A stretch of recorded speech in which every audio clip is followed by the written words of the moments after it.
ఎవరి బిడ్డల ముందుకు వస్తారు, పాట పాడుచు ప్రభుని కనపరుతాము. 3వ వాక్కు కొరకు మనం సిద్ధపడతాము. సిలువలో నాకై కాంచిన యేసు రక్తం అనే పాట పాడుకుని ప్రభుని సిలువలో నాకై కాంచిన యేసు రక్తము సిలువైన నన్ను మార్చెను యేసు రక్తము సిలువైన నన్ను మార్చెను యేసు రక్తము యేసు రక్తము ప్రభు యేసు రక్తము అమూల్యమైన రక్తము యేసు రక్తము అమూల్యమైన రక్తము యేసు రక్తము సమకూర్చు నన్ను తండ్రితో యేసు రక్తము సమకూర్చు నన్ను తండ్రితో యేసు రక్తము సంధి చేసి చేర్చును యేసు రక్తము సంధి చేసి చేర్చును యేసు రక్తము యేసు రక్తము ప్రభు యేసు రక్తము యేసు రక్తము ప్రభు యేసు రక్తము ఐక్యపరచును తండ్రితో యేసు రక్తము ఐక్యపరచును తండ్రితో యేసు రక్తము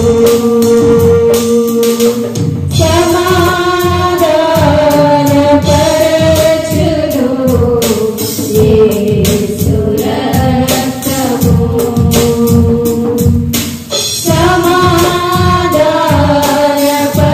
సమాధానపరచును యేసు రక్తము సమస్యలన్నీ తీర్చును యేసు రక్తము సమస్యలన్నీ తీర్చును యేసు రక్తము యేసు రక్తము ప్రభు యేసు రక్తము యేసు రక్తము ప్రభు యేసు రక్తము సంపూర్ణ శాంతినిచ్చును యేసు రక్తము సంపూర్ణ శాంతినిచ్చును యేసు రక్తము సిలువలో నాకై కాచె యేసు రక్తము సిలువలో నాకై కాచె యేసు రక్తము హల్లెలూయా. అందరం కూర్చున్నాము. 3వ మాట సిలువలో పలికినటువంటి సజీవ వాక్కు. 3వ మాట ఒక కుమారుడు శ్యాంబాబు ముందుకు వచ్చి చదివినిపించవలసిందిగా ప్రభు పేట ఆహ్వానిస్తూ ఉన్నాను. యోహాను సువార్త 19వ అధ్యాయము 26వ వచనం చదువుతున్నాము. యోహాను సువార్త 19వ అధ్యాయము 26వ వచనము. యోహాను సువార్త 19వ అధ్యాయము 26వ వచనం. యేసు తన తల్లియు తాను ప్రేమించిన శిష్యుడిను దగ్గర నిలుచుండట చూసి, అమ్మ, ఇదిగో నీ కుమారుడు అని తన తల్లితో చెప్పాను. పరిశుద్ధాత్మ దేవుడి సాధించిందిగా. ఆమేన్. తర్వాత కింద వచ్చిన కూడా చదువమ్మా. ఆ కింద వచ్చిన కూడా చదువు. తరువాత శిష్యుని చూచి, ఇదిగో నీ తల్లి అని చెప్పాను. ఆ గడియ నుండి ఆ శిష్యుడు ఆమెను తన ఎంట చేర్చుకొనెను. ఆమె ప్రార్థన చేసుకున్నాము. రోషిని ముందుకు వచ్చి ప్రార్థన చేస్తారు. స్తోత్రం స్తోత్రం స్తోత్రం స్తోత్రం స్తోత్రం ప్రభా నాయన తండ్రి పరిశుద్ధ ఆశ్చర్యకరణ నీకే వెళ్ళని వందన స్థుతులు స్తోత్రము దేవా నాయన తండ్రి తండ్రి కలిసి కాలమంతా మీరెక్కల చాటు మమ్మల్ని భద్రపరిచినందుకు నీకే స్తోత్రం ప్రభా నాయన తండ్రి దేవనాయన తండ్రి అమూల్యమైన సమయాన్ని దేవనాయన తండ్రి మాకు ఇచ్చినందుకు నీకే స్తోత్రం ప్రభా నాయన తండ్రి ఈ దినం దేవనాయన తండ్రి మమ్మల్ని నాయన తండ్రి ప్రీతిగా నాయన తండ్రి మీ సన్నిధికి దేవనాయన తండ్రి ఏ పరిశుద్ధ నాయన తండ్రి గొప్ప భాగ్యం మాకు ఇచ్చినందుకు నీకే స్తోత్రం ప్రభా. అలాగే దేవ ప్రభా నాయన తండ్రి దినం దేవ నాయన తండ్రి నాయన తండ్రి మీ 7 మాటలు దేవ నాయన తండ్రి మనకు స్మరిస్తుందిగా దేవ నాయన తండ్రి నాయన తండ్రి మా బాటలో నడిచే భాగ్యం మాకు అనుగ్రహించండి దేవ నాయన తండ్రి. అలాగే దేవ ప్రభా ఇస్తున్నాను తండ్రి ఇప్పుడు నాయన తండ్రి 3వ వాద్యం ధ్యానిస్తుందిగా దేవ నాయన తండ్రి నాయన తండ్రి రెక్కచాన్ని భద్రపరుచుకుని దేవ నాయన తండ్రి మేము విని విడిచిపెట్టే వారిని కాకుండా దేవ నాయన తండ్రి నాయన తండ్రి మాటలు అనుసరించే భాగ్యం మాకు అనుగ్రహించండి దేవ. నీ రెక్కచాన్ని భద్రపరచండి దేవ. నీకే స్తుతులు స్తోత్రములు దేవ నాయన తండ్రి నాయన తండ్రి ఎంతవల్ల దేవ నాయన తండ్రి మేము ఎటువంటి లోను ఇవ్వకుండా మీ సహాయం మాకు అనుగ్రహించండి దేవ. మాకు శక్తిని బలాన్ని అనుగ్రహించమని దేవ నాయన తండ్రి ఈ ఆరాధన అంతట్లో దేవ నాయన తండ్రి మీ తోడుని సహాయాన్ని అనుగ్రహించమని నాకు చిన్న ప్రార్థన ఇస్తున్నాను దర్శనాన్న పరలోకపు తండ్రి ఆమేన్. యేసుక్రీస్తు ప్రభువారు శిలువలో బలియాగమంటూ తన తల్లిని చూసి, అమ్మా ఇదిగో నీ కుమారుడని, శిష్యుని చూచి ఇదిగో నీ తల్లి అని చెప్పాను. ఆ దినము నుండి ఆమెను తన ఇంట చేర్చుకొని. ఇక్కడ తల్లి కనిపిస్తూ ఉన్నారు. 12 మంది శిష్యులలో ఒక శిష్యుడైనటువంటి యోహాను కనిపిస్తూ ఉన్నారు. యేసుక్రీస్తు ప్రభువారు ఎంతో ఇష్టపడినటువంటి కుమారుడు ఈ యోహాను. జెబెదయి సలోమి యొక్క కుమారుడు. సలోమి ఒక మారు యేసుక్రీస్తు ప్రభువారు సువార్త ప్రకటిస్తూ ఉన్నప్పుడు శిష్యులందరూ ఉన్నారు. వచ్చి, ప్రభువా, నీ రాజ్యంలోకి చేరేటప్పుడు నీ కుడివైపున ఒకరిని, ఎడమ వైపున ఒకరిని నా కుమారుని నువ్వు చేర్చుకో ప్రభువా. పరలోక రాజ్యంలో వెళ్ళినప్పుడంట యాకోబు యోహానులను అంటే ఆశీర్వాదకరమైన కర్తగా నా కుమారుడు ఉండాలని ఆమె ఆశపడింది. శిష్యులుగా ఉండడం సరిపోదు, ఎక్కడ ఉండాలి? నీ కుడివైపున ఎడమ వైపు. అసలు అది అడగడానికి కూడా ఎంతో ధైర్యం ఉండాలి కదా. అప్పుడు శిష్యులు కోపడుతూ ఉన్నారు, సనుగుతూ ఉన్నారు. ఎందుకో తెలుసా? మొట్టమొదటి శిష్యులు ఎవరు? పేతురు కదా. ఏమన్నా రికమెండేషన్ చేయాలంటే నా తర్వాత వచ్చిన శిష్యులు వాళ్ళు. ఒక స్త్రీ వచ్చి, తల్లి వచ్చి మమ్మలను అడగకుండా, తనకు తాను మా గురించి అడగకుండా కేవలం తన కుమారుని గురించి అడుగుతుందంటే మధ్యలో ఎవరికి జలసీ వచ్చింది? పేతురు మిగతా శిష్యులకి జలసీ వచ్చింది. మనం ఆలోచన చేస్తే తల్లి లోక కళ్యాణం కొరకు యేసుక్రీస్తు ప్రభువారు ఈ లోకంలోనికి రావడం కొరకు నిజంగా తనను తాను రిక్తురాలుగా చేసుకుంది. శిలువ మరణము పొందినంతగా యేసుక్రీస్తు ప్రభువారు తండ్రికి ఎలా విధేయత చూపించాడో శిలువ శ్రమలకు, నిందలకు, అవమానాలకు తార్కాణంగా ఉంది. మరియమ్మ పరిశుద్ధతను ధరించుకుని పరిశుద్ధాత్మ ద్వారా గర్భాన్ని ధరించింది. పురుషుని వల్ల వచ్చినటువంటి కాదు, పరిశుద్ధాత్మ అనే వరాన్ని అభిషేకము ద్వారా పొందుకున్నటువంటి గర్భఫలము యేసుక్రీస్తు ప్రభువారు. పరిశుద్ధత యందు, యథార్థత యందు తన ఘట్టాన్ని కాపాడుకున్నటువంటి స్త్రీ మరియం. మలాకీ గ్రంథం నుంచి మత్తయి సువార్త వరకు నిక్షిప్త కాలం. మలాకీ నుంచి మత్తయి సువార్త వరకు 400 సంవత్సరాలు తన ప్రజలతో మాట్లాడలేదు పరమ తండ్రి. ఎందుకు మాట్లాడలేదో తెలుసా? భయంకరమైన పాపము, అతిక్రమము, భూమి బలాత్కారముతో నింపబడి ఉన్నది. ఆ పాపములకు ప్రాయశ్చిత్తము పరిశుద్ధ రక్తమే ప్రోక్షింపబడాలి. తరువాత నేరుగా దేవదూత ఎవరితో మాట్లాడింది? జకరయ ఎలిజబెతులతో మాట్లాడింది. తర్వాత ఎవరితో మాట్లాడింది? మరియమ్మతో మాట్లాడింది కదా, ఎంత గొప్ప విషయం అండి. ఈ యొక్క యోహాను అంటే ఎందుకు ఇష్టం అంటే, బాప్తిస్మిచ్చి యోహాను పరలోక రాజ్యం సమీపించి ఉంది, వీళ్ళందరూ మారు మనస్సు పొందాలి, మారు మనస్సు పొందని ఫలించని ప్రతి చెట్టు నరికి అగ్నిలో వేయబడుతుంది, సర్ప సంతానమా మీరు మారు మనస్సు పొందండి అని పరలోక రాజ్యాన్ని పరిచయం చేశాడు బాప్తిస్మిచ్చి యోహాను. ఆ బాప్తిస్మిచ్చి యోహాను ఎవరు? జకరియా ఎలిజబెత్ కుమారుడు. అనేకులను ప్రభు వైపు ఆకర్షించే బలమైన సాధనమని ఒక ప్రవచనం. ఆయన పుట్టేటటువంటి ప్రవచనం ఎలా ఉందో తెలుసా? ఆయన పరిశుద్ధుడు, పవిత్రుడు, ఒక పవిత్రమైన కార్యానికి ఒక వెపన్ గా వాడబడుచున్నాడు. కాబట్టి శరీరాన్ని అపవిత్రపరిచే ఏ ఆహారము కూడా నీవు ముట్టకూడదని ఎవరికి చెప్పారు? దూత జకరియా ఎలిజబెతులకు చెప్పడము జరిగింది. అతను సువార్త ప్రకటన చేసిన తర్వాత రక్షణలోకి వచ్చినటువంటి వాడే ఈ యొక్క జెబెదయి కుమారుడైనటువంటి యోహాను.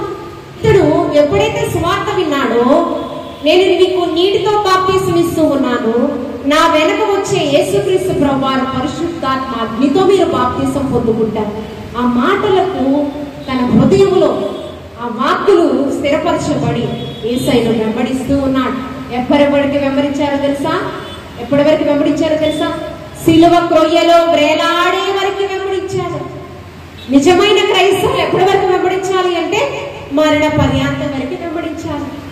యేసయ్యకు ప్రియమైన శిష్యుడు యోహానుకి ప్రియమైన శిష్యుడు అయ్యాడంటే, యేసయ్య శ్రమలో పాలిభాగస్తుడుగా ఆ సిలువలో వేలాడుతూ ఉన్నప్పుడు అనేక మంది స్త్రీలు ఉన్నారు. దానిలో జన్మనిచ్చిన తల్లి మరియమ్మ ఉంది, సలోమి ఉంది, అంతేకాకుండా మగ్దలేని మరియ ఉంది. ఇంకా ఎవరున్నారు? శిష్యుల్లో ఒకడైనటువంటి ఈ యోహాను అక్కడ యేసయ్య రొమ్మున ఆనుకున్న శిష్యుడు. ఎంత గొప్ప సాక్ష్యం అండి! ఆ సాక్ష్యం పొందుకోవాలంటే ఎంత గొప్ప భాగ్యం ఉండాలి చెప్పండి. నిజమే కదా? యేసుక్రీస్తు ప్రభువారు కూడా ఆయన రూపాంతరం చెందేటప్పుడు ఎవరిని తీసుకుని వెళ్ళారు? పేతురు, యాకోబు, యోహాను తీసుకుని వెళ్ళారు. ఆయన యొక్క ముఖమంతా కూడా వెలుగుతో ప్రకాశిస్తూ ఉందంట. ఆయన వస్త్రములు తెల్లనివిగా ఉన్నాయంట కదా. రూపాంతరం చెందిన తర్వాత అంటే ఆ ప్రత్యక్షతను ఎవరికి చూపించారంటే ఈ యోహానుకి చూపించారు. ఇంత కార్యం చూసిన అతను మధ్యలో విడిచిపెట్టలేదు, శ్రమలలో కూడా తోడుగా ఉన్నాడు. అప్పుడు తల్లి బాధ్యతను ఎక్కడ మర్చిపోలేదండి. తల్లి బాధ్యత ఈ లోకంలో, అందుకే మోషే ద్వారా మనకి ఇవ్వబడినటువంటి ఆజ్ఞలలో ఒక ఆజ్ఞ నిర్మాకాండము 20వ అధ్యాయము 12వ వచనంలో, నీ దేవుడైన యెహోవా నీకు అనుగ్రహించు దేశములో నీవు దీర్ఘాయుష్మంతుడవు అవునట్లు నీవు నీ తల్లిని తండ్రిని సన్మానించాలి అంటే మదర్స్ డే రోజు బుక్ ఇవ్వడము, మదర్స్ డే రోజు గిఫ్ట్ ప్రజెంట్ చేయడము, బర్త్డే రోజు గిఫ్ట్ ప్రజెంటేషన్ చేయడము, ఇవి కాదు సన్మానించడం అంటే. వారి యొక్క మాట తూచా తప్పకుండా పాటించాలి. మీ తల్లిదండ్రులు ఏది చెప్పినా మీకు శ్రేయస్కరమే, అది ఆశీర్వాదకరమే. ఎప్పుడు ఇలాగే చెప్తామమ్మా, నస పెడతా ఉంటామమ్మా అని అనుకోవద్దు. వారు మీ క్షేమము కొరకు దేవాతి దేవుడు మీకు ఒక దేవదూతల వలె ఉంచినటువంటి వారు. ఎవరు? మీ తల్లిదండ్రులు. మీ తల్లిదండ్రుల కంటే మించిన క్షేమము ఎవరు ఆలోచించారు? వారెవరితో సమానము? దేవదూతలతో సమానము. మీరు మర్చిపోవద్దు ప్రతి ఒక్కరు కూడా. అపోస్తలుడైన పౌలు గారు ఎఫెసీ సంఘంతో 6వ అధ్యాయం 1వ వచనం నుంచి దీర్ఘాయుష్మంతులవలనంటే తల్లిదండ్రులను సన్మానించాలి, బిడ్డలకు కోపం రేపక ప్రభు యొక్క శిక్షలో బోధలోను వారిని పెంచాలి. మనం దేనిలో నడవాలి? దేవుని యొక్క వాక్యంలో నడవాలి. దేని చేత వారి నడకను సరి చేసుకుందరు? దేవుని యొక్క వాక్యం చేతనే కదా. తల్లిదండ్రులు విద్యోపదేశ కాండంలో కూడా ఏంటి? బిడ్డలు నడుస్తూ ఉన్నప్పుడు మార్గమందు బాసికములుగా వారు కట్టాలి. మరియమ్మ చేసిన త్యాగము యేసుక్రీస్తు ప్రభువారు మర్చిపోలేదు. అనేకమైన శ్రమలు, నిందలు, అవమానాలు పొందుకుంది మరియమ్మ తల్లి కదా. అవి ఆ బాధ్యతను జ్ఞాపకం చేసుకుంటూ ఉన్నాడు. యోసేపు గారు మరణించిన తర్వాత వడ్రంగి పని కూడా చేశారు యేసుక్రీస్తు ప్రభువారు. ఏ పని? వడ్రంగి పని. వడ్రంగి వాడు కాడా వీడు అని చెప్పి యేసుక్రీస్తు ప్రభువాని అవమానపరిచారు. తెలుసా? యూదుల రాజు అంట అయినా 3 దినాల్లో మందిరాన్ని యెరూషలేము దేవాలయాన్ని పడవేసి కడతాడంట. దాని అర్థం ఏంటి? సిలువ మరణ పునరుద్ధానానికి 3 దినాలు సాదృశ్యంగా కనిపిస్తూ ఉన్నాయి. నా మందిరము సమస్త జనులకు ప్రార్థనా మందిరం అని మీకు తెలియదా? దీన్ని ఎందుకు మీరు పాడు చేస్తూ ఉన్నారు? ఈ మందిరాన్ని పడవేసి నేను 3 దినాల్లో కడతానని యేసుక్రీస్తు ప్రభువు. దానికి సాదృశ్యమే ఆయన సిలువ, మరణ, పునరుత్థానం. నిజంగా మనల్ని ప్రేమించిన వాడు, నిజమైన స్నేహితుడు ఏం చేస్తాడు? విడువక ప్రేమించును, మన కొరకు ప్రాణం పెట్టును. దుర్దశలో వారు మనకు తోడుగా ఉంటారు. నిజమైన స్నేహితులు ఎలా ఉంటారు? నీ కష్టకాలంలో నీకు తోడుంటారు, నీ కష్టంలో నేనున్నాననే భరోసా ఇస్తారు క్రియాత్మకంగా. అలాంటి ప్రేమ యోహాను యేసు పట్ల చూపించాడండి. ఒక వాక్కు చూద్దాము. 1 తిమోతికి రాసిన పత్రిక 3వ అధ్యాయం. యేసుక్రీస్తు ప్రభువారు ఒక మంచి బోధకుడు, సద్బోధకుడు. ఆయన కుటుంబ బాధ్యతలు ఎక్కడ కూడా విడిచిపెట్టలేదండి. చూడండి 3వ అధ్యాయం 5వ వచనం. ఎవడైనాను తన ఇంటి వారిని ఏలనేరకపోయిన ఎడల అతడు దేవుని సంఘమును ఏలాగు పాలించును? కుటుంబాన్ని ఏలని వాడు ఎలా సంఘాన్ని ఏలెదడు, పరిపాలించదడు. ఈ భూమి మీద ఎన్ని క్రీస్తు సంఘాలు ఉన్నాయో ఆ సంఘములన్నిటికీ కూడా మొదటి పునాది రాయి ఎవరు? క్రీస్తు అనే బండ మీద నా సంఘమును నేను కట్టాలి పేతురు అని చెప్పాడు. ఇవన్నీ ఎవరి సంఘాలు? క్రీస్తు సంఘాలు. యేసయ్య రాకడలో సార్వత్రిక సంఘంగా, ఒక సంఘంగా ఎత్తబడుతుంది. డినామినేషన్స్ ఎన్ని ఉండొచ్చు, పేర్లు ఎన్నైతే ఉండొచ్చు, కానీ యేసయ్య రాకడలో సార్వత్రిక సంఘముగా, ఒక సంఘంగా మనందరం కూడా కొనిపోబడతాం. మొదటిగా ఏం చేస్తారంట? తన ఇంటి వారిని ఏలకపోతే ఏలా సంఘాన్ని వారు పరిపాలన చేస్తారు. కుటుంబానికి ఒక మాదిరికరమైన బాధ్యత కలిగినటువంటి కుమారుడుగా కనిపిస్తూ ఉన్నాడు. వయసునందు, జ్ఞానమందు, మనుషుల దయలో, దేవుని దయలో వర్తిల్లాడని లూకా గారు సువార్తలో తెలియపరుస్తూ ఉన్నాడు. సమయలు కూడా శరీర సంబంధమైన పాలలు అన్న ఏమన్నా మలినం ఉంటుందేమో కానీ అన్న ఏం చేసింది? ఆత్మ సంబంధమైన పాలతో దేవుని యొక్క మందిరంలో విడిచిపెట్టింది. సమయలంట వయసునందు, జ్ఞానమందు, మనుషుల దయలో, దేవుని దయలో వర్తిల్లాడంట.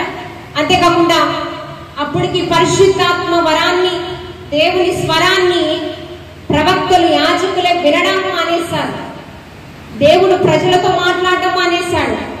ఏలియా వంటి దైవజనుడితోనే మాట్లాడడం మానేశాడు. కానీ హన్నా కుమారుడైన సమూయేలుతో మాట్లాడాడని తెలుసా? మనము కూడా దేవుని స్వరం వినేటటువంటి ఆత్మాభిషేకాన్ని పొందుకోవాలి. పొందుకున్నప్పుడు శ్రమలు సహించువాడు ధన్యుడు. శ్రమలు రాక మనము వాటిని సహించువాడు ధన్యుడు. యేసయ్య ధన్యుడుగా మన ముందు ఉన్నాడంటే శ్రమల కొలువులో కాల్చబడుతూ వాటిని సహించాడు, మోర్చుకున్నాడు. మరణ పర్యాంతం కూడా మన పట్ల కృప చూపించడానికి, అమ్మా ఇదిగో నీ కుమారుడు, బాధ్యత కలిగినటువంటి కుమారుడు, ఆ కుమారుడు నీకు ఇస్తూ ఉన్నాను. శిష్యుడికి చెప్పాడు, అయ్యా ఇదిగో నీ తల్లి అంటున్నావు, సలోమి నా తల్లి ఉంది, జబదయి నా తండ్రి ఉన్నాడు, ఈమెను చూసుకుంటే వారేమంటారో అనాలి కదా. మారు మాట్లాడు. ఆమె గుహామును తీసుకుని వెళ్ళాడు. నా తల్లి బాధ్యతలు నెరవేర్చాడంట యోహాను. ఏమంటే అంత సాక్రిఫైస్ ఎవరైనా చేయగలరా? అంటే నమ్మకం. యోహాను మీద అచంచల నమ్మకం కలిగి ఉన్నాడు యేసుక్రీస్తు ప్రభువారు. అన్నం ఉడికిందో లేదో చేయడానికి ఒక మెతుకు చూస్తే చాలంట. అందుకని ఆవగింజంత విశ్వాసం అనుకుంటే చాలు, కొండలను పెగిలించే శక్తిని దేవాది దేవుడు. అందుకని మంచి తల్లిదండ్రులుగా మనం ఉండాలి. పరిశుద్ధ వివాహంలో ఉన్నటువంటి ప్రతి ఒక్కరు కూడా మంచి తల్లిదండ్రులుగా ఉండాలి. నేటి దినాలు చెడ్డ తల్లిదండ్రులు ఉన్నారు. నవమాసాలు మోసి కని పెంచుచున్నటువంటి బిడ్డల్ని వారి స్వార్థం కొరకు, ప్రలోభాల కొరకు చంపడానికి కూడా వెనకాడలేదు. నేటి దినాలలో సమాజంలో చెడ్డ తల్లిదండ్రులు ఉన్నారండి. కాబట్టి దేవుని వాక్కులు మంచి తల్లిదండ్రులను, ఆదర్శవంతమైన తల్లిదండ్రులను మీరు మాదిరికరంగా చూసుకోవాలి. ఒక అబ్దుల్లా ప్రిస్కిల్లా వలె, జకరియా ఎలిజబెత్ వలె, అబ్రహాము శారా వలె, ఇస్సాకు రిబ్కా వలె పరిశుద్ధ గ్రంథాన్ని ఇచ్చాడు దేవదేవుడు. మన తల్లిదండ్రులు మంచివారు కాకపోతే పరిశుద్ధ గ్రంథంలో ఉన్న తల్లిదండ్రులు మనకున్నారు. అటువంటి అడుగు చాడలలో ఉండాలి. ప్రియమైన శిష్యుడు రొమ్మున అనుకున్నాడు. మనము కూడా యేసయ్య రొమ్మున అనుకునేటటువంటి గొప్ప భాగ్యాన్ని పొందుకునే దశలో మనము కూడా ఉండాలి. దేవాది దేవుడి మాటలు బహుగా దీవించి ఆశీర్వదించును గాక. ఆమేన్.